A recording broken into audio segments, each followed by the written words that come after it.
Ils étaient le groupe le plus écouté dans les années 2000-2010. Je pense que c'est le groupe le plus connu au monde actuellement. On va parler aujourd'hui des Black Eyed Peas et pourquoi Fergie est parti et comment le groupe s'est réinventé aujourd'hui. Salut les gars, dans une nouvelle vidéo. Aujourd'hui, je suis super content de vous parler d'un des groupes mais phares des années 2000-2010, les Black Eyed Peas.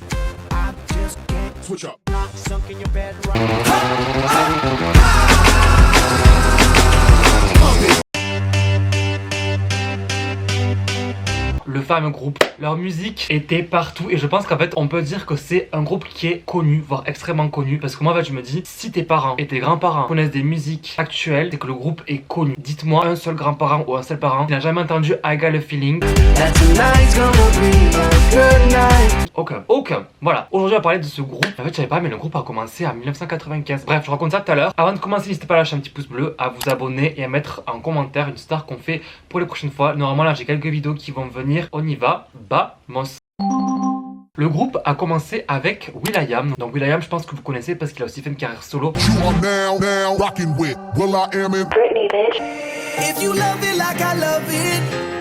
Et quand il avait seulement 13 ans, il a rencontré Al-Deap, bon je vous écrirai ici, quand il avait lui 14 ans. Et en fait il faut savoir que les deux sont devenus amis. Ils se sont notamment rencontrés au cours de breakdance et au battle de rap. Et ils ont dit vas-y on va faire un petit groupe ensemble. Et donc un groupe qui s'appelle Adban, qui veut dire A Tribe Beyond the Nation.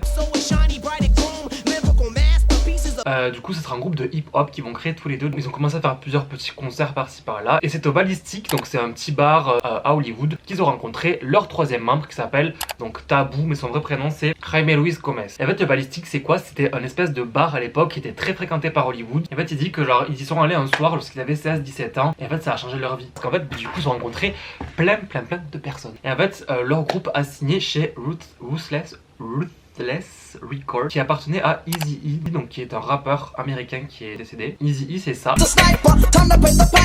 Et du coup, ils avaient signé un contrat de $10 000 avec le label. En fait, du coup, leur groupe Adban avait sorti quelques musiques à l'époque, avec du coup le label de Eazy-E. On leur dit. Entre ça et le fait qu'ils avaient du coup un nouveau membre qui s'appelle Taboo, ils ont dit bah vous savez quoi, on va changer de label, on va changer tout, on va tout recommencer. En 1998, ils signent chez Interscope Records et vont sortir leur premier album. Ils sortent leur premier album qui s'appelle Beyond the Front, avec notamment Kim Hill qui sera donc la quatrième personne qui sera recrutée pour travailler sur l'album. En fait, l'album, de ce que j'ai lu, ils ont dit ouais c'est pas ouf pour un début et tout, mais je suis désolé, mais je vais vous mettre là les stats. Genre ils sont arrivés 3ème à US Hit Seeker album de Billboard. Alors ils ont quand même fait des bonnes stats. Donc j'aimerais, pourquoi vous dites que c'est de la merde sachant qu'ils sont pas connus. Et aussi du coup en fait leur groupe donc Adban Clan a changé du coup pour Black Eyed Peas. Et j'étais en mode ça veut dire quoi Black Eyed Peas? Parce que pour moi à l'époque c'était Black Eyes Peas. Mais en fait le Black Eyed Peas c'est une légumineuse qui se traduit en français par pois à vache. Donc je connais pas ce que c'est. Ce sont les esclaves africains qui ont amené le pois à vache aux Antilles et dans les fermes du sud des États-Unis. Il s'agit d'un haricot traditionnellement consommé au Nouvel-An dans le sud-ouest des États-Unis. Donc du coup c'est pour ça qu'ils sont appelés Black Eyed Peas. En 1998 du coup sur le premier album Beyond the Front, ils ont quand même fait des titres qui ont bien marché comme Joints and Jam, Failing Up. Et du coup, leur album a plutôt bien marché comme j'ai dit. Du coup, ils sortent un deuxième album en 2000 qui s'appelle Bridging the Gap, avec des sons notamment comme Weekend, comme BIP, donc Black Eyed Peas Empire.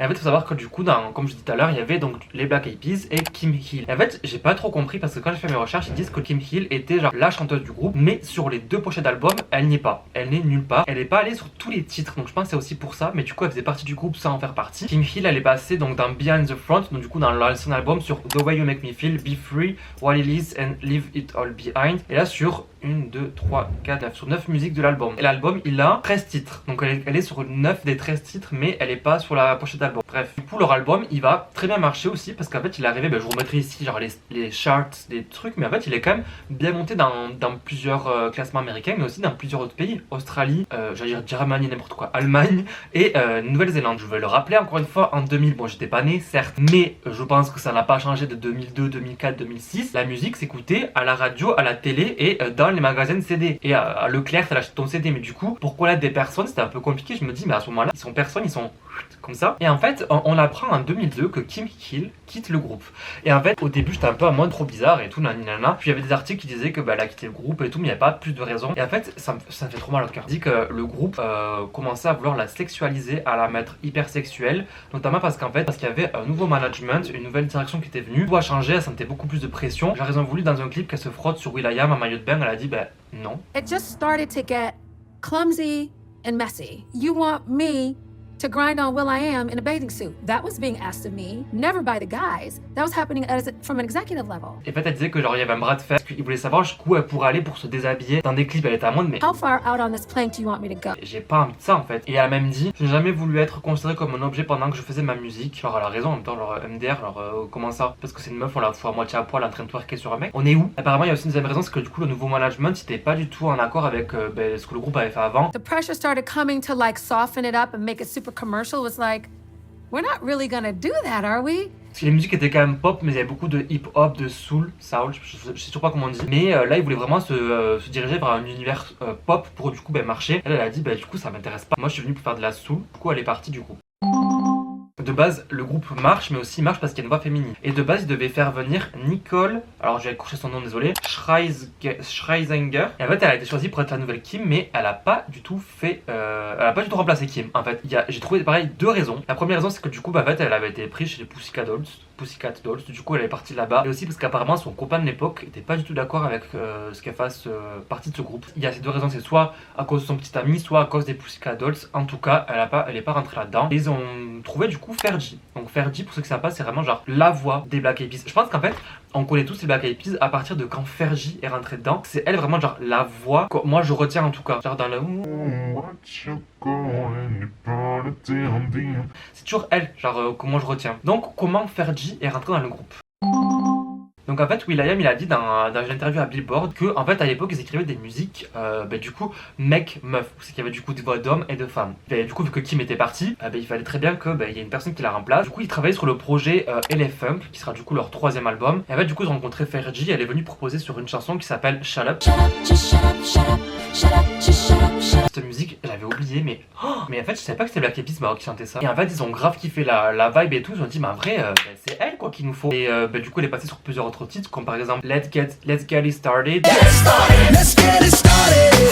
Hey Mama.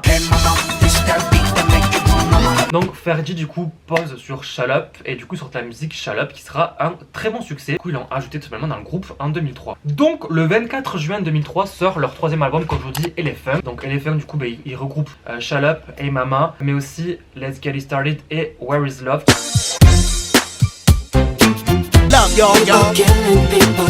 Qui sera un de leurs premiers gros succès planétaires. Et du coup Fergie, bon je pourrais faire une vidéo sur Fergie parce qu'en vrai on va parler de quelques sujets sur Fergie, mais il y a tellement de choses à dire. Mais en gros à l'époque elle était dans un groupe de musique qui s'appelle Wild Orchid, donc Orchidée Sauvage. Et elle a participé notamment à la série télévisée Kid Incorporated de 1984 à 1989. Dès que Fergie est arrivée, il y a eu un succès énorme. Et en fait l'album a été enregistré en 2001 pour qu'il le sorte en 2003. Et il y a eu une interview de Fergie comme quoi elle aurait été donc drug addict. Et en fait on n'a pas trop de date parce qu'en fait en 2017, le 7 décembre 2017, elle a dit que ça faisait 18 ans qu'elle était sobre. Ça l'a amené à avoir une psychose. Elle avait des hallucinations souvent. Elle dit des fois j'étais assise et je voyais genre un lapin qui passait. En fait genre ça changeait beaucoup sa façon de penser, de vivre et tout. En fait elle a arrêté, le jour où elle a arrêté ça a mis un an. Est-ce qu'elle n'est plus de vision? Est-ce qu'il a vraiment dit ok meuf faut que j'arrête? Yeah, and 90 pounds. 90 pounds at one point. My brain had been playing a lot of tricks on me.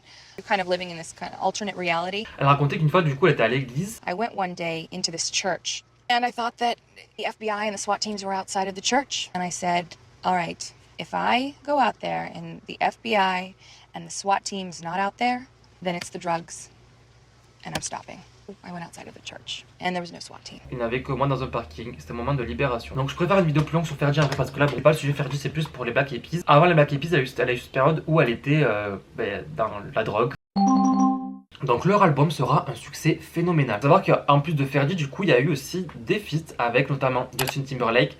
Si vous voulez une vidéo sur lui, je pourrais en faire une parce que j'ai des choses à dire. J'ai lu le livre de Britney Spears. Déjà de base, j'aimais pas trop Cry Me a River. Ouais, Cry Me a River. Bref, avec aussi Travis Barker, qui est du coup le mari de Kourtney Kardashian aujourd'hui. Ça a été un des albums les plus vendus de 2004 avec plus de 9 millions de ventes partout dans le monde et 3 millions au States. Du coup, ils ont gagné un Grammys Award. Je vous mettrai du coup plein d'autres trucs qu'ils ont gagné ici pour voir. Enfin voilà, c'est intéressant de voir qu'ils ont quand même beaucoup gagné de choses grâce à cet album. Et leur musique musique Where Is Love qui a quasiment aujourd'hui 1 milliard de streams sur Spotify. On va en parler parce que je pense que c'est important d'en parler. Du coup, l'album, comme je dis, a été enregistré en 2001 et en 2001 il s'est passé quoi? Les attentats de New York le 9 septembre 2001. La musique est inspirée un peu de ça. will.i.am a dit que du coup, pendant qu'ils étaient en train de faire leur album, ça s'est passé ça. Ça a choqué plein de personnes dans le monde, plein de personnes se sont senties tristes de voir du coup les avions s'écraser dans les tours. Et du coup, ils se sont dit, faut qu'on fasse une musique là-dessus. And right before you go to sleep, you turn on TV and 2 planes fly through the building.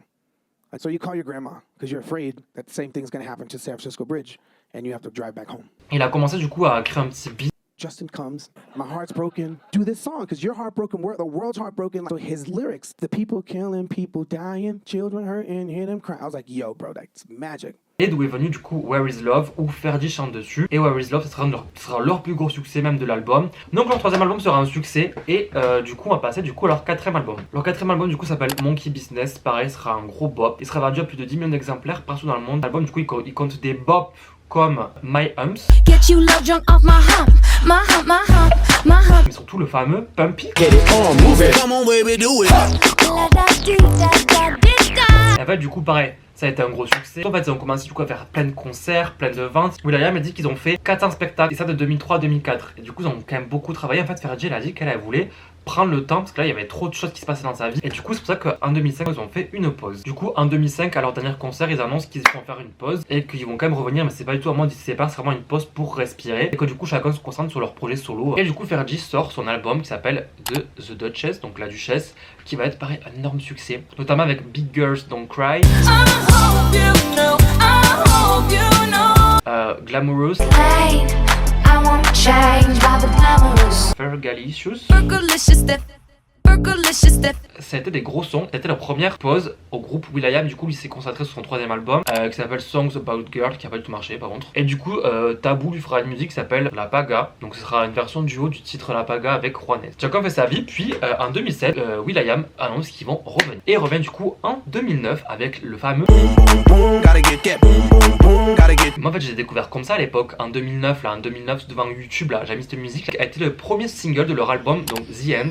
En fait The End ça veut pas dire la fin, ça veut dire The Energy Never Dies, l'énergie ne meurt jamais. Et ils sortent du coup en mars 2009 leur album qui va rester premier pendant plus de 12 semaines dans le Billboard Hot 100. Et notamment pourquoi, je vais vous dire les sons qu'il y avait dans The End. I Got a Feeling, qui sera leur plus gros son de leur carrière, qui a aujourd'hui plus de 1 milliard, attendez combien là de ce truc, 1 milliard 368 millions de streams. I'm a Bee, Rock That Body, Meet Me Halfway.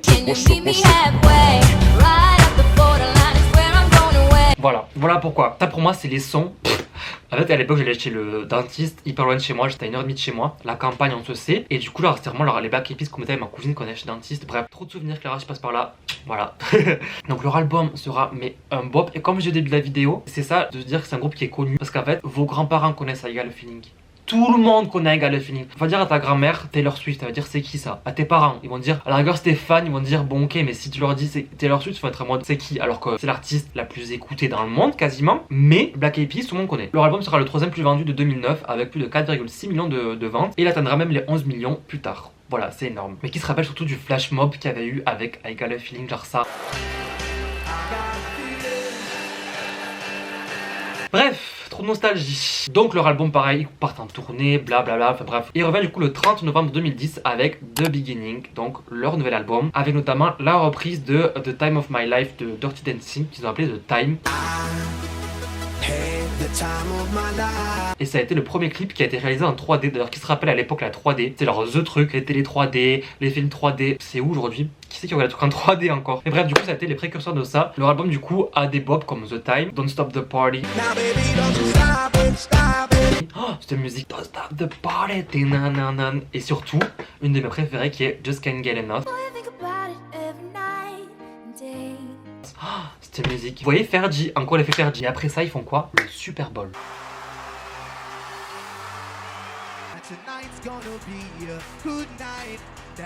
Et aussi, ça me fait trop rire quand je fais mes recherches, mais en 2011 ils sont venus au Energy Music Award.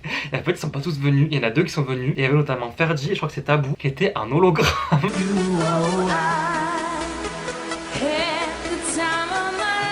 Mais eux c'était trop dans le futur en mode, du coup en fait genre Fergie a dansé. Et un hologramme et du coup elle était un hologramme sur la scène. Un peu bizarre mais c'est drôle en vrai. Tout le succès se passe et tout. Et à ce moment-là il y a plein de rumeurs qui disaient mais les Black Eyed Peas vont se séparer. Il y avait des rumeurs par-ci par-là et eux ils faisaient que nier. Puis au final séparation. Donc leur carrière était vraiment au sommet et là d'un coup ils se séparent et du coup pourquoi en fait? Qu'est-ce qui s'est passé? Parce que le groupe a fait son retour en 2015 mais sans Fergie. Genre notamment, mais elle est où Fergie? En fait Fergie c'était un peu genre la personne du groupe. Dans toutes les musiques, vu qu'il y a 3 voix de mecs, on reconnaît souvent Fergie. Et du coup genre là ça a été un peu genre le truc de qu'est-ce qui se passe et tout. D'ailleurs elle a été remplacée par la gagnante de The Voice Philippines. Ça s'appelle Jessica Reynoso. En fait ce que je trouve bizarre c'est que dans ce départ, il y a beaucoup de théories du complot entre guillemets. Parce que la vraie raison de pourquoi Fergie est partie, elle aurait dit que c'était too much. Donc comme je l'ai dit tout à l'heure, will.i.am a dit qu'ils avaient quand même fait 400 shows en un an. Elle a dit que c'était beaucoup de pression, qu'en fait elle voulait vraiment prendre le temps et surtout en fait elle venait de se marier, elle avait eu un enfant et en fait elle voyait que tout passait vite et tout, en fait elle avait pas le temps de profiter de la vie. Du coup elle a dit là j'ai envie de me poser. Je pense aussi elle s'était beaucoup mis à l'abri, elle avait des sous jusqu'à la fin de sa vie et du coup en fait faut savoir que elle s'est pas arrêtée, genre elle avait son fils mais elle a commencé à lancer plusieurs business. Donc elle a lancé une marque de chaussures, une marque de c'est quoi qu'elle a lancé, de parfum, de vin et elle a aussi repris sa carrière solo. D'ailleurs ça a été un petit flop et en fait au moins t'as un monde mais d'un côté tu dis que t'as pas le temps mais d'un côté tu fais d'autres choses à côté, on comprend pas trop pourquoi t'as arrêté et tout. Et du coup en fait les gens pensaient au début que c'était vraiment ils avaient dit ça pour, vous savez alors souvent quand les stars elles disent on a rompu, on a un bon terme, on souhaite que du love et tout mais qu'il y en a un qui l'a trompé etc. Et tout le monde a demandé qu'est-ce qui se passe. Du coup les soupçons ont été tus quand en 2017 elle est revenue avec son album et que will.i.am a participé, a pas chanté mais a produit quelques sons à elle. Aussi des rumeurs qui disaient que apparemment will.i.am voulait mettre que de l'autotune, maintenant il avait commencé à utiliser l'autotune, Fergie elle aimait pas. Le truc c'est qu'elle a aussi quitté le label Interscope en 2017. Donc en fait il y avait plein de choses qui étaient en mode c'est pas clair en fait votre rupture. On avait posé plusieurs fois la question au rappeur et il avait dit nous sommes maintenant un trio, je ne sais pas pourquoi Fergie n'est pas sur le projet, il faudra le demander à Fergie. Vous savez nous sommes capables de le faire sans Fergie. Il y a tellement de choses à dire mon frère mais vous aimez vous mêlez de tout. Fergie's coming out with a solo album and has performed and had someone else singing she wasn't there. Are we replacing Fergie? What's happening in the future? Journalists do a very good job of distorting reality. I mean the reality then. Reality is Black Eyed Peas is Black Eyed Peas. Donc c'est à dire qu'il y a autre chose. Il aurait pas dit ça. Et en fait Fergie aussi elle avait fait une interview et elle s'était définie comme la partie fille de toutes les parties mâles. Le groupe n'est pas l'endroit où je peux faire exposer ma créativité personnelle. C'est leur travail. Du coup, t'as pas moi de vous dites que ça se passe bien, en même temps non, en même temps vous faites des clashs et tout. Et en fait, au final, on n'a jamais su. Ce que je trouve bizarre, c'est qu'en fait, d'un côté, il y a eu tout ça, le truc de un peu ce petit clash que je viens de vous dire, mais c'est vraiment un petit clash. Mais aussi, Fergie, elle a partagé par exemple leur prochain album qui est sorti en 2020. Ils ont dit qu'ils souhaitaient tout le bonheur du monde, blablabla, qu'ils se tenaient au courant quand même de leur grande étape de vie parce que même s'ils sont plus en groupe, ils ont quand même commencé ensemble en 2003. Ils ont fini en 2011, donc ils se partageaient quasiment 9 ans de leur vie ensemble, ce qui est quand même énorme. Et du coup, bon, voilà. Donc le groupe est revenu en 2018, pardon, sur un nouveau projet où c'est qu'ils ont fait un album A3, du coup sans Fergie, qui s'appelle Master of Sun Volume 1. D'ailleurs, il n'y a pas eu de volume 2, donc j'étais en mode pourquoi vous avez fait un volume 1? C'est un album un peu hip-hop, mais qui a pas du tout bien marché d'ailleurs. Leur son le plus écouté a été Big Love.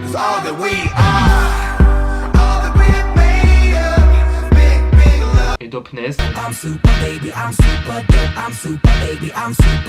Mais en fait ils ont fait un rebranding et je pense que vous avez dû les voir notamment avec leur son un peu latino. Et en 2019 ils sont revenus avec leur son Mami en collaboration avec Piso 21. Piso 21 ma vie. Genre ils existent plus trop actuellement mais à l'époque c'était genre the truc. Ils ont surtout fait le fameux Ritmo que je pense que tout le monde connaît avec J Balvin. Qui est sorti en 2019 avec plus de 950 millions de streams. Cette musique avait cassé internet et ça a aussi été leur plus haut niveau de stream depuis The End. Genre en 10 ans du coup a remonté aussi haut dans les statistiques. Genre moi c'est là que je me suis dit mais les Black Eyed Peas sont revenus, pourquoi il n'y a pas Fergie? Ils ont compris que du coup pour eux actuellement il fallait faire quoi? Des musiques latines et ils ont fait que ça. Du coup ils ont fait Ritmo, Mamacita avec Ozuna et du coup la fameuse Jessica la Ray Soul. Mamacita, mamacita, que bonita. Mamacita. Girl Like Me avec Shakira. Du coup en 2020 ils sortent leur album Translation que du coup Fergie va repartager sur son Instagram. En 2022 ils sortent un nouveau album qui s'appelle Elevation où il y aura notamment un feat avec David Guetta et Shakira sur Don't You Worry. Bailar Contigo avec Daddy Yankee et Simply the Best avec Anita. Et en 2023 du coup sont revenus avec une édition de luxe de Elephant, donc leur premier album qui a bien marché avec Fergie. Et depuis ils font toujours de la musique. C'était l'histoire de Black Eyed Peas. Alors comme je dis genre la fin avec Fergie c'est encore un peu flou. Mais du coup voilà l'histoire de Black Eyed Peas. Je connaissais pas du tout, je m'attendais pas à ce qu'ils aient commencé si tôt parce que pour moi ils existaient en 2000 en 2009 pas en 1995. Et ben si. Donc voilà, n'hésite pas à lâcher un petit pouce bleu comme j'ai à t'abonner, mettre un petit commentaire de qui on fait la semaine prochaine. On se retrouve du coup dimanche prochain pour une nouvelle vidéo. Bisous.